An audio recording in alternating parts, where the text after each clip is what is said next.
এই দেখ বাজান, তোর ছবি। তোর আমি যেদিন থেকে খুঁজে পাইছিলাম, এর পরের দিন তোর আমি একটা ছবি তুলছিলাম। আর আজকাল চৌধুরী বাড়িতে ওই ম্যাডামের ঘরে তোর ছবি দেখলাম। এই ছবি দেখে মনে হইল ওই চৌধুরী বাড়ির বংশের রক্ত তোর শরীরে। আমি তোর কেউ না রে বাপ, আমি তোর আসল বাপ না, আমি তোর আসল বাপ না।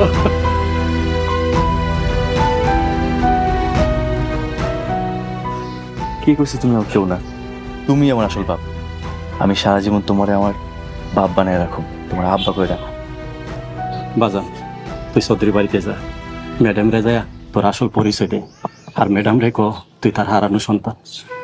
তা হয় না আব্বা, কেন হয় না বাজান? এইটা কইলে ওনারা ভাববো আমি টাকার লোভে পইরা মিথ্যা কথা কইতেছি। আমি তোমার পোলা হয়ে থাকতে চাই, তাছাড়া আমি চাকর হয়ে আমার মায়ের সেবা করতে চাই।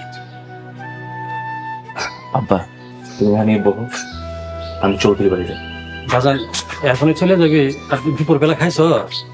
না খাই নাই, খাইলে মনে তুমি খাইলে। আচ্ছা বাজান, যা, সাবধানে যাইছি।